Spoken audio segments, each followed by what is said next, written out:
What up, y'all? Bankroll Tim bedded up. Look at this. Look at this. Look at them big ass brakes. True Landau. Boom. Got them big ass brakes. Got them 26s on there. I did not do it. I'm not saying I did it.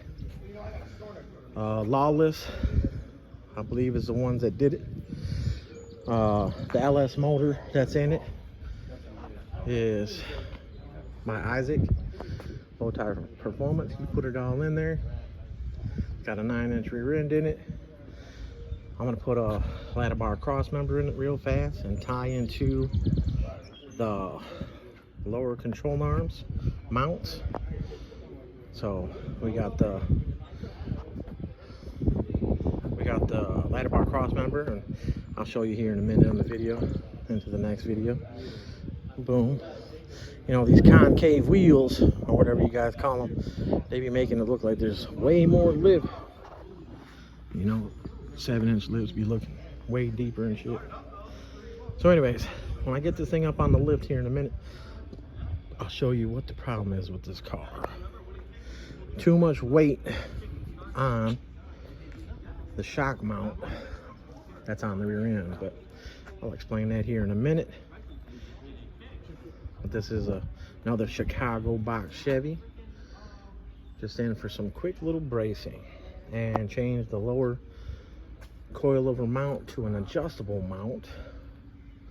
But I'll get it up there on the lift and I will show you the business. Got the original guts in it still, not sure what he's going to do. And whatever this roof is, y'all, I don't know what that roof is. Very clean car. All right, y'all, let me get on the lift and let's see what the business is here at Bedded Up, Bankroll Tim, you know. All right, y'all, look, check it out. Up on the lift, boom. Got that 9-inch, like I said. It's got these matte coat arms. We're about to change those to the double adjustable. Boom. It's already got the upper double adjustables in it. But here's the problem. The shock is bending this bolt area. It's bending this area. This is just too much weight right here on this bolt. And it's bending that bolt. So we are gonna run this cross member from here to here and drop it down just a little bit to the filter setup. And then we're gonna come off of that and go to the back of this box here. Same as this side. Boom. So I gotta clean this up, grind it up, boom. Then I'm gonna take another tube off of this bar, which is gonna come from here. It's gonna go right up to the tray, right here. I'm gonna take a little bit of fitting, tie it in there. You on there now? We got you. Don't show too much. But you know, you can see how clean it is. I know y'all seen it on Isaac's page, but it's clean, super clean. Like I said, that install, that LS, she sounded real mean coming in here, real mean. But yeah, that's what's going on right now on this Friday night. Real 87 Landau too. A true 87 Landau. Look at this. Somebody hooked it with a hook. Right there, a little tightened down a little too much. But oh, look at that ground, y'all. Real ground action. Real ground action. Oh my God, is that a grommet too? Look at that. That's a grommet. It popped out a little bit. Yeah, I got secure that. Yep. Man, that's when you know you got a real ground. Look at them bow tie splash guards. Mud flaps. Splash guards. Real car. Mud flaps are what your girls got. Never mind. But all right, y'all. Got my brother Ben in the Landau bar cross member, MSC, got him bending the cross member back a little bit. I put it up here and it was too tight of a bend, so it was hitting here, which was a store-bought one, and I'll show you that. But we're gonna flex it back a little bit. It had too much of a drop and then a curve, so it was touching right here. So we're gonna take some bend out of it. He's got the hydraulic bender over there, and then I'll be able to figure out exactly where I'm gonna set it. But I'll be back. Cha-ching. And here we are, another day, back on it. But as you can see, the bracing that I did, you have the Landau bar cross member, which is the bar that goes across there. Got it tied into the lowers there, around the bolt, and then from there up to the upper tray. Same thing on this side, boom, boom. Now I'm about to get this cut off so I can put the adjustable brackets on here and change the lower control arms, like I said, from these, how do you say it, Metco, these off of here, put the double adjustables on here. Boom. The welder wasn't acting too good last night, but it's not a hole, it's just a divot. But I'm not hiding nothing. A little bit of paint on there, be all right. Fish mouth, okay. I should have went a little bit deeper with the fish mouth here, but it's still, I got all the way to the top. But now I had some 24 wire in the machine because I ran out of wire the other day, and I forgot to get wire yesterday to change it out, but I got the wire today so I can change it out back to 30, 030. There's the baby crying in the background. But you can see, and like I said, I'm not hiding nothing. A little bit of bird right there. Boom. And on this side, boom. But you can see the penetration, boom. And once I put some paint on there, it'll be fine. It's all penetrating. That's the main thing. You know, who's gonna be looking up underneath the car? This one right here, put it up on me right there because the wire was wanting to burn down instead of burn in. But I'll be able to go back over that. But I gotta get the arms out of the way, and I'm gonna take the shocks off because they're in my way. I can cut this bracket off both sides and be on to the next level, next part of this. All right, y'all, just so you're not confused on which car this is. Well, I know I'm gonna catch some heat for doing it. I was just basically supposed to be changing the lower coilover mount to adjustable, and then I got into putting the brace stuff in it and changing the lowers. But it's all good. So like I said, I gotta take these lowers out of my way so I can get up in there and finish welding that. You know, you can see they notched the frame right here, which this is what I did to the maroon car that I just did, the maroon coupe. I did the same thing with this notch. I got a little bump in it, which, I mean, it's still there. Now this car, the wheel is only, this is by 10, so it's 11 overall. And when I keep saying overall to everybody, from the outside of the front of the rim to the outside of the back of the rim, and I've said this a million times, if your rim is by 10, you know, like 26 by 10, which is what this is, it's gonna measure 11 inches overall because of how the rim lips out. That's how, boom. So by 11, 26 by 11 would be 12 overall. The maroon car I just did was by 11 and it was 12 overall. And I did it on there with this notch. So there's that 1 inch difference. So even if you were to split it, the 1/2 inch and the 1/2 inch to the outside, see there's no trim to the lip of this car. So I'm pretty sure this car would have been able to get away with. Oh, they did do it back here too. I didn't even realize that. But now you see what I'm saying about my jobs compared to other places, is I would have cleaned this whole frame rail up and it would have been smooth, you know. The hole underneath of the car. Huh.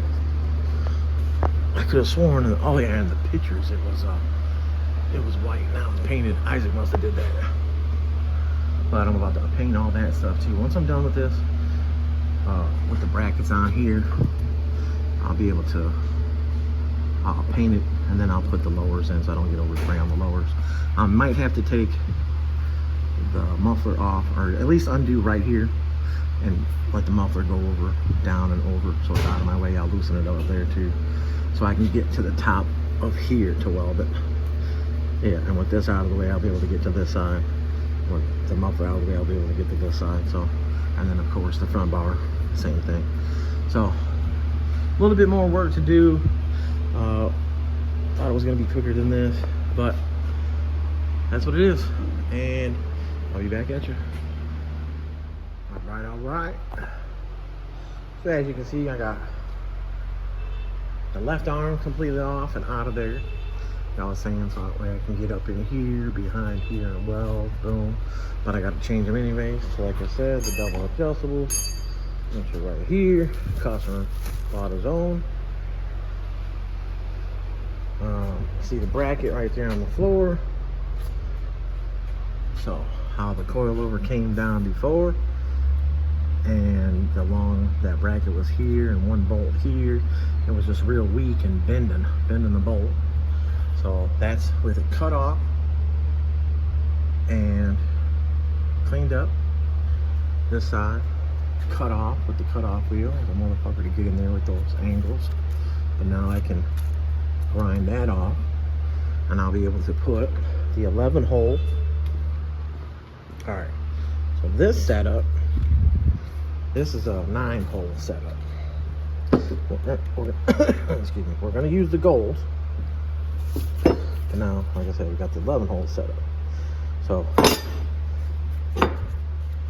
that way the gold bracket don't hang off the bottom to get the car where we want the car to sit. So with this up on there, you know, it was like down here at the bottom of the shop. So this part now, and we want to go up a hole or two so the car sit just a little bit higher because it kept falling on the back. So we wanted this gold to not be hanging over 3 holes, only have 2 in here. You know, if it hangs over 1 hole, we still got 4 holes there, and it should be, but most likely will be probably, this will be the bottom hole to the bottom hole. No, actually, we'll be up a little bit more. But anyways, there's 11 hole brackets compared to the 9 hole brackets. And I'm going to get the rest of up here. I'm going to probably trim this e-brake bracket off with the Sawzall so I can get totally on top to get this welded around. I still got to get the mufflers out of the way, but they're V-banded, so that's good. V-band off, the tailpipe can hang, blah blah. But my focus right now is I'm gonna put the tubular lower in the side. It's 22 1/8 long, so I'll put that in here and set the rear end back where I want it. Set the coilover back in it. Put the brackets on the bottom to see exactly where it's going to sit, because it's front mounted. They're on the bracket's going to need to be on a little bit of an angle because of where they put the cross brace and tabs up there. So cross brace should have been put in the back. The coilover should have been put in the back. Some people do things different. Some people do things cheaper. There would have been plenty of room back here like we always do. Cross brace and anti-roll, all that. Coilover was where it came off the back. The rear end did move back when I took the lower control arms out. So that's why I was saying 22 1/8 is what my center bolt was, which is basically stock. The stock's like 22 from center bolt to center bolt on box Chevys. 22 1/4 right in there. So I'll put them back in there, reset that, and get the coilover brackets on this, but on the rear end. But I'll get that side cleaned up real fast and get the other arm completely off, set that up. But then I'll be able to drop these back down, do all the other welding. So a little bit longer here, and I should have this thing done. But yes, you see it, true 87 Landau, a true 87 Landau. All the paperwork to prove it. This one's not a said Landau or called Landau. This one is a Landau. But all right, be back in a minute. What up? All right, I'm back. So took a little longer than expected. I wasn't too sure of a couple things, but as you can see, there's the coilover lower bracket. Needed to be longer because of how far the shock was down. But from the stock position of where that bracket was and the spacer with the other setup, it's about an inch farther forward. So it puts the coilover on an angle this way. So I was worried that if I welded these on, which I did weld them on, so I figured out, you know, and like I said, look, I got nothing to hide. Nothing to hide with my welds. Again, nothing to hide with my welds. And that's, you know, without putting a scuff across it, wire brush, anything across it. So the little burn marks are just, you know, damn, it's still hot. Yeah, see how it came out? So anyways, I was worried that that angle, when I put the car down, that the tip, the spring of the coilover would hit here. But I don't even know where the height needs to be set yet on the coilovers. I was going off of where they put them in the top, and see how the tabs are. Those are the long tabs for the coilover brackets right there, boom. So if I had a set of short tabs, I could have cut those off, reset everything, boom. But I mean, the job is the job, you know, so trying to work with what I have and not have to do too much because it's a quick in and out. So if worst comes to worst, this bracket is taller than the other bracket because, like I said, this is an 11-hole bracket compared to the 9-hole bracket. So if I gotta cut this top hole off on an angle so the spring doesn't hit here when it goes down, but where this rear end is sitting right now is only a 2-inch difference, like I said, in height wise. So the rear end just needs to drop down, or it is, you know, 2 inches. So we'll see where that sits, and then depending on where I put the gold brackets on here. But all the bracing is in there. I'm gonna paint it. I just welded these, like I said, they're hot. Boom. So I welded this one first, and I welded that one. So they're a little warm, but all the other setup is on there. I know I didn't get an in-between because the other night when I cleaned these up and fitted these in here, fish mouthed it right here and fitted it to this, and I put these in. I should have filmed some of those steps, but it was late. What was it, late Friday night when I was doing all that.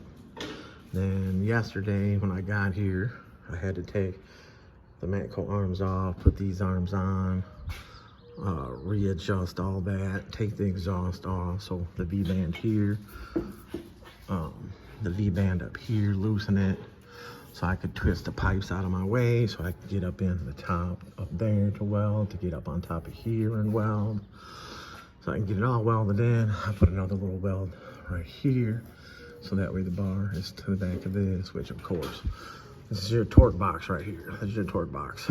Under a load, these arms on the lower push. They bend this frame rail area, the bracket, they bend them up. So it makes this whole bracket go up and hit the car here, which brings your tire forward, and your tire ends up getting close to the quarter right there. So any of you guys out there, you got some power and stuff like that, and you notice your clearance of your tire on this side and the other side with spools and shit like that in the rear end, or with, you know, having some power and these arms pushing up on that torque box and flexing your frame. And if you got a frame notch, you know, the frame is thinner, so then it pushes this up. Watch your frame notch, see if there's cracks in it. But if you notice your tire gap, one time you stop and your tire gap is real close, and the next time it's boom, you're most likely bending your torque boxes, so you need to get them braced up. Now they have those kits that go in the back side of here that braces like this to there, but if you got a frame notch, your frame rail is kind of thin, you made this area weaker to where it's going to want to bend upwards. So even putting just a brace across here, you know what I'm saying, those square triangulated ones, you could still end up bending this up. Turbo Joe's car, he bent these with those braces behind there, bent these straight up into his floor and pushed the floor in.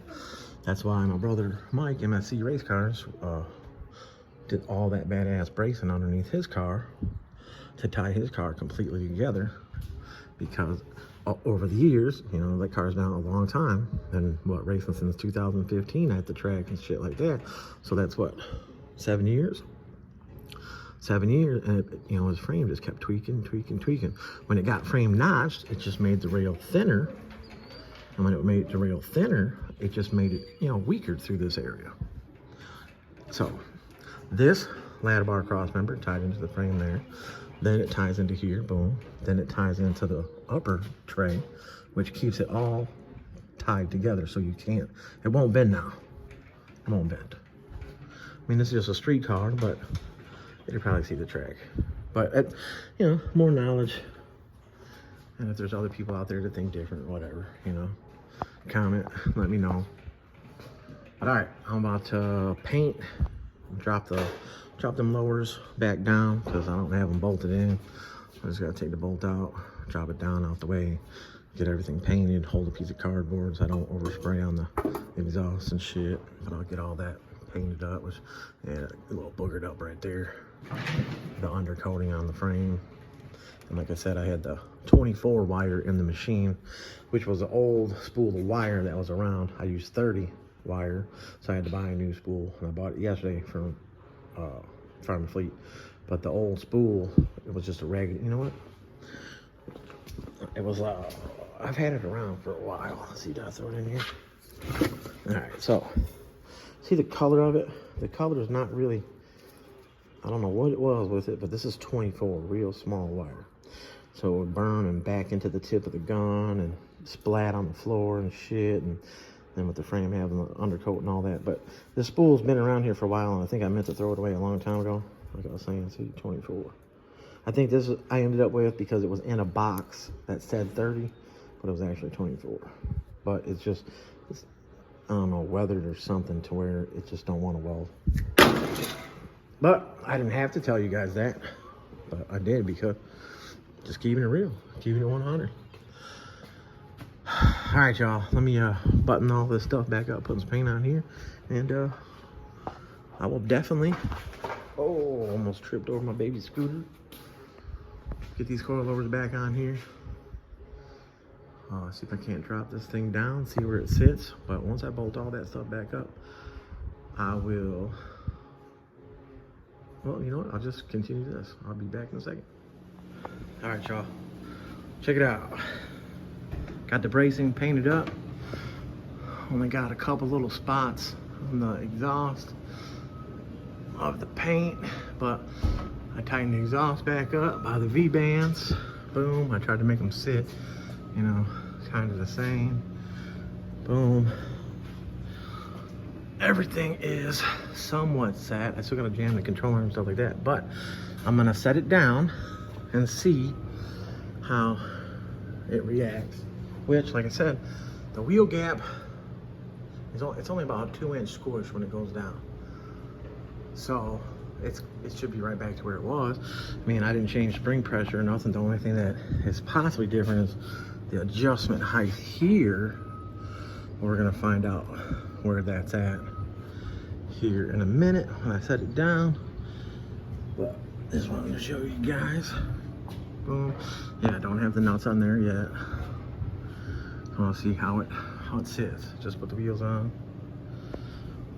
just so you get this look-see of that. Car squats pretty hard, and that was the thing, is that it's got so much weight in the trunk that it was bending that little bolt bracket, like I said earlier. And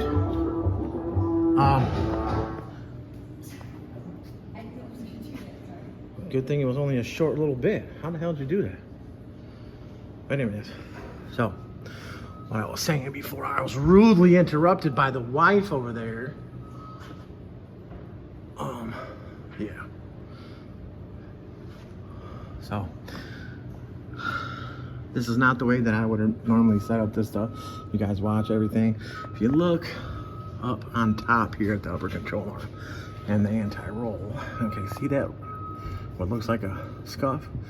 That is a scuff, and it's from top of this arm hitting there.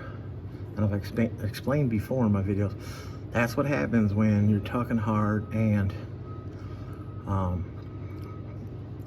people put a front. This one's actually got a front cross member in it. There's just no point in doing a front cross member. The coilover should be off the back of the rear end.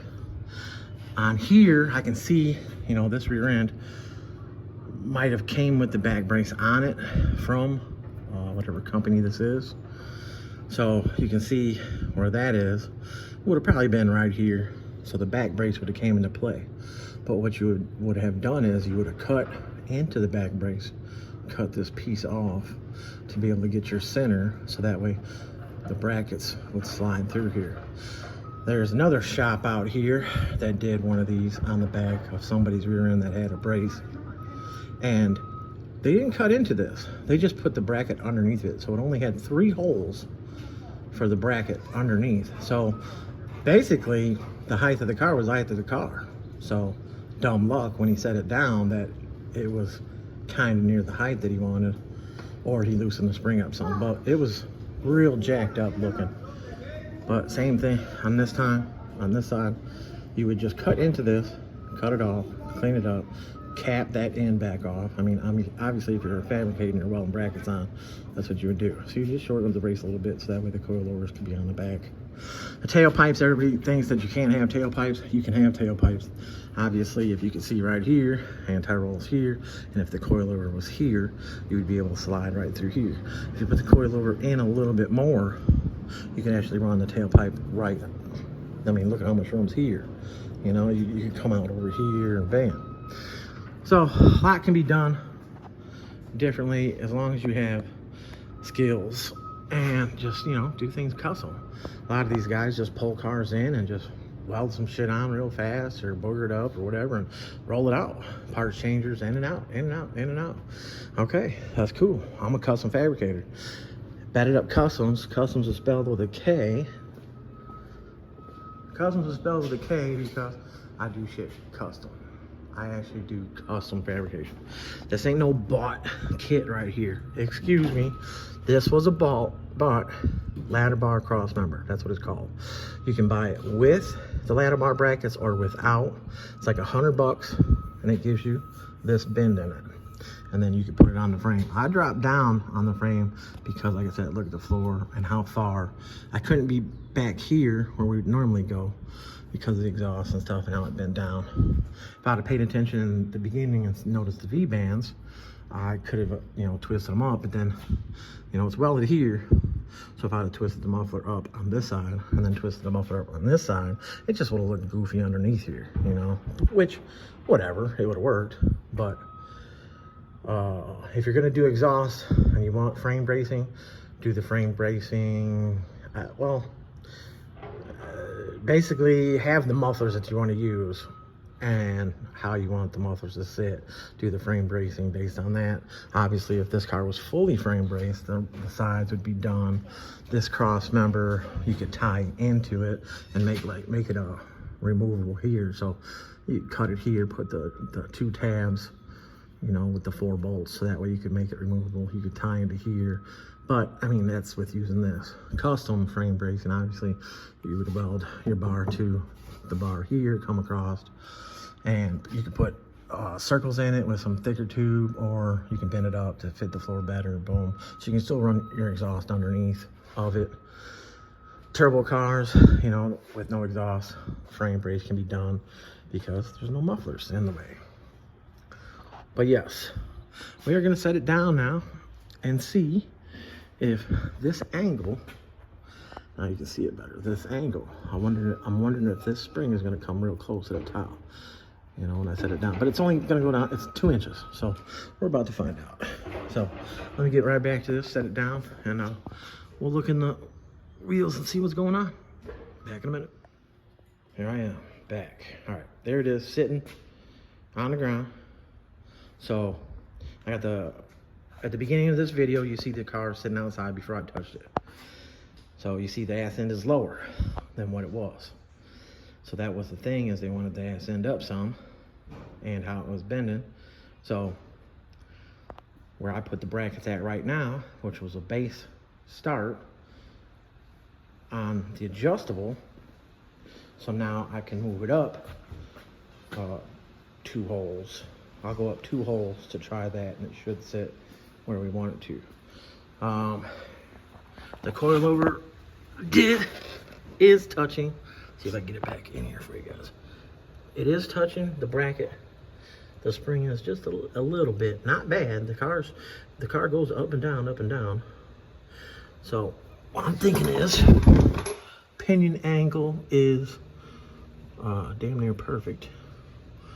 So the rear end did, as I brought it down, the pinion angle was positive in the air, and now it is probably a -1, -2, which is excellent.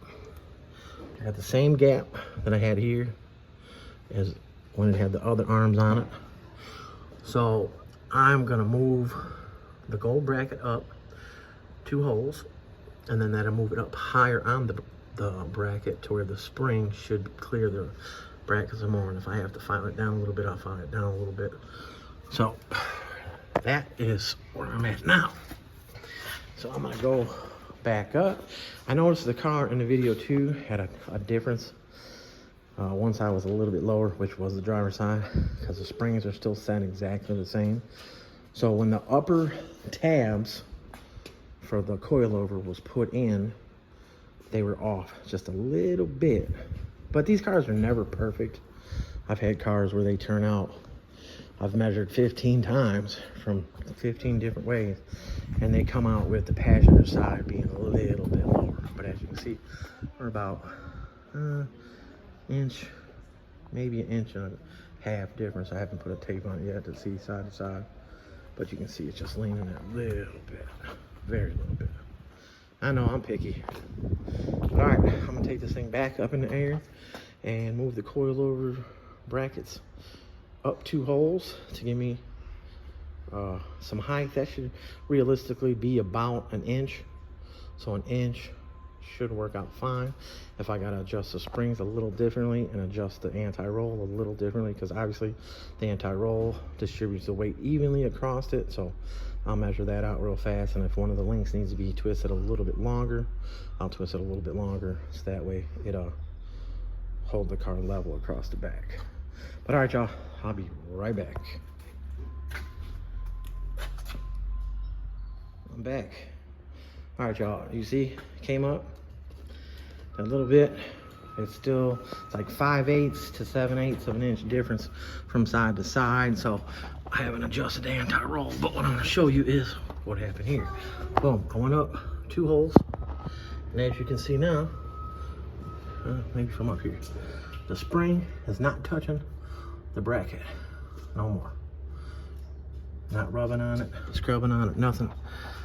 I pulled the O-rings down on the shock stroke to see this time when I take it back up in the air where how much shock stroke it has, how much shock it's using. But I'm gonna take the anti-roll and shorten this link on this side and change spring pressure a little bit. Take a little bit of spring pressure out of the passenger side, and we'll see if we'll get the ass in to level out. I'm gonna run a tape measure on the front to see if the front's off right now too. But all right, yeah, this side, same thing, y'all. You can see through here real nicely. You can see that there's a gap between the bracket. Oh, get the phone over there now. Between the spring and the bracket, and you can see this spring is adjusted pretty high. So, but everything is going good. Last thing I'm gonna have to do is tighten all that up, but about to adjust these anti-roll links in the back, double check all my measurements, see if I can get it to sit level. One more thing, on the shock tabs on the top, like I was saying, maybe they're off a little bit. They could be, or maybe the body and frame, you know, maybe there's a discrepancy there, which I've had that plenty of times. So, but all right, I'll be back. All right, y'all, there it is. Boom. Got everything totally adjusted. Came down 1 more hole on the coilover. So originally I was down here to start, and I went up 2 holes. Now I came back down a hole. Took some spring pressure out of it because it was twisted up a lot. So I got it to sit where I wanted it to sit, which I think is ideal. Talked to the customer, lowered it back down, boom.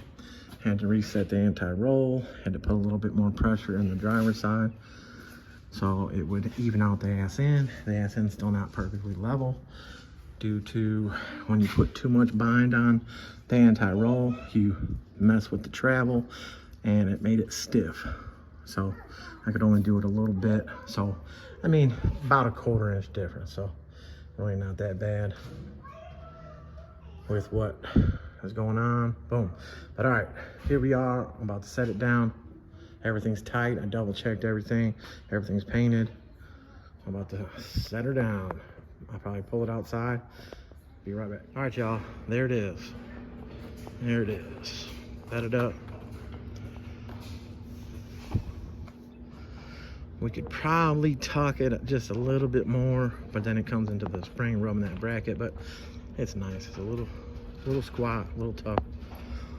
But she is done. I could not get the ass end perfect on both sides. Monty wants to take a ride in it. He ain't taking no ride in it.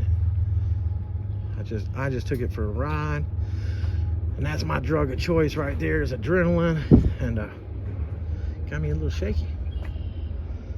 But anyways, there it is, done. Batted up. I did not do the full, everything you've seen on the video that I said I did. I did not do, obviously, Isaac, bow tie for performance, did the motor setup. I don't know if it was a crate motor or what, but supercharged, stuff like that. I'm not gonna open the hood and show you because it's not my business to be doing that. I mean, if I had permission, dirt bike going up and down the street, he must want some business. But anyways, there it is right there. Got that light up here. You'll see a lot more on Isaac's page, Bow Tie Performance YouTube channel. You'll see it on there. You can see the build of the motor and all that, the lights, all that. But all right, y'all, Bankroll Tim, batted up. Took a little longer than needed to be to do what I did, but there it is. All right, y'all, appreciate y'all. I just hit 11K subs, and I'm trying to still get caught up. All right, I'm out. Batted up.